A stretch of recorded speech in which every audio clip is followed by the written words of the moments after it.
CID के season 2 में CID officer दया के माता पिता ने सीआईडी इंस्पेक्टर श्रेया को नौकरी पे से छुड़वा देते हैं, जिसके कारण सीआईडी इंस्पेक्टर श्रेया अपने घर के कामों में काम बटाती है। सीआईडी ऑफिसर दया सर अपने ड्यूटी पे गए हुए रहते हैं। अचानक सीआईडी इंस्पेक्टर श्रेया का जो बच्चा रहता है वह रो रहा होता है दूध नहीं पीने के कारण। वहाँ पर सीआईडी इंस्पेक्टर दया सर आ जाते हैं और दया सर बच्चे को रोते हुए देख बहुत ही गुस्सा हो जाते हैं सीआईडी इंस्पेक्टर श्रेया पर, जिसके कारण वह सीआईडी इंस्पेक्टर श्रेया और अपना जो बच्चा रहता है उसको दूध पिलाते हैं। दूध पिलाने के बाद उसे सुता कर जब सीआईडी इंस्पेक्टर श्रेया के पास जाते हैं तो सीआईडी इंस्पेक्टर श्रेया बोलती है कि आपके माता पिता मुझसे बहुत ही काम करवाते हैं, जिसके कारण मुझे छुट्टी ही नहीं मिला था बच्चे को दूध पिलाने का।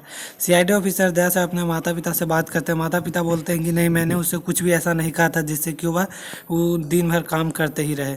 सीआईडी ऑफिसर दया से बोलते हैं कि आप लोगों के ऐसे ही कारण से बच्चा दूध नहीं पिया था जिसके कारण रो रहा था। सीआईडी ऑफिसर दया से फिर रात में ही चले जाते हैं घर से बाहर। सीआईडी ऑफिसर सीआईडी ऑफिसर दया सर के पास रात में कॉल भी करती है। सीआईडी इंस्पेक्टर दया सर जो रहते हैं वो कॉल रिसीव नहीं कर पाते हैं, क्योंकि सीआईडी इंस्पेक्टर दया सर रात में बहुत ही नशे की हालत में गिरे हुए रहते हैं जंगल में। सीआईडी ऑफिसर अभिजीत सर जब सुबह में सीआईडी इंस्पेक्टर दया सर के पास कॉल करते हैं तो सीआईडी इंस्पेक्टर दया सर एक नदी के किनारे बहे हुए पानी में किनारे पे रहते हैं और उनका जो मोबाइल रहता है वह बंद होता था। सीआईडी के सारे टीम सीआईडी ऑफिसर दया सर को खोजने लगते हैं। सीआईडी ऑफिसर दया सर नहीं मिलते हैं। वहाँ पर एक आदमी जाता है जो कि नदी के किनारे मछली मारने के लिए। वह सीआईडी इंस्पेक्टर दया सर को देखकर तुरंत ही सीआईडी को कॉल लगाता है, बोलता है कि मुझे एक लाश मिला। हुआ सीआईडी ऑफिसर दया सर को नहीं जान पाता है कि वह खुद एक सीआईडी है। वहाँ पर सीआईडी के सारे टीम आते हैं तो वहाँ पर सीआईडी ऑफिसर दया सर को देखकर बहुत ही दुखी होते हैं। बोलते हैं कि सीआईडी ऑफिसर दया सर इस हालत में यहाँ पर क्या कर रहा है।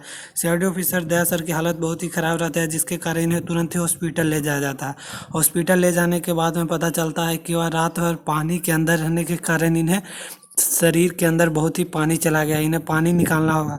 पानी निकालने के बाद सीआईडी ऑफिसर दया सर होश में तो आ जाते हैं। वहाँ पर सीआईडी इंस्पेक्टर श्रेया मैम बाहर रहती है जो कि बहुत ही रो रही होती है। वहाँ पर सीआईडी ऑफिसर अभिजीत और पूर्वी हम जाते हैं, पूछते हैं कि सीआईडी ऑफिसर दया सर रात में कहाँ गया था, ये तो ड्यूटी पर से घर पर नहीं गया था। सीआईडी ऑफिसर श्रेया में सारी बात बताती है कि रात में मुझे और श्रेया दया सर के बीच में झगड़ा हुआ था, जिसके कारण वह घर छोड़कर चले गए थे, जिस कारण सीआईडी ऑफिसर अभिजीत और दया सर दोनों समझाने की बात करते हैं। सीआईडी इंस्पेक्टर श्रेया को श्रेया से मानने के लिए तैयार ही नहीं रहती है।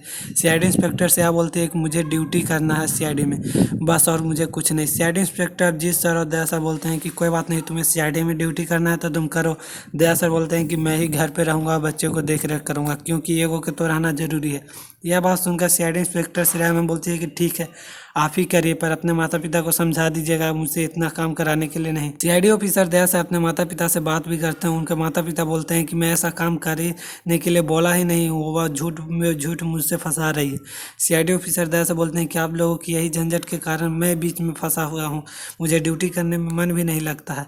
सीआईडी ऑफिसर दया सर और सीआईडी के सारे टीम एक दिन आते हैं और सब पे घर के जितने भी मामले रहते हैं वो सुलझा देते हैं। यहीं पर वीडियो समाप्त होता है। वीडियो अच्छी लगी तो वीडियो को लाइक करेंगे और चैनल को सब्सक्राइब करेंगे।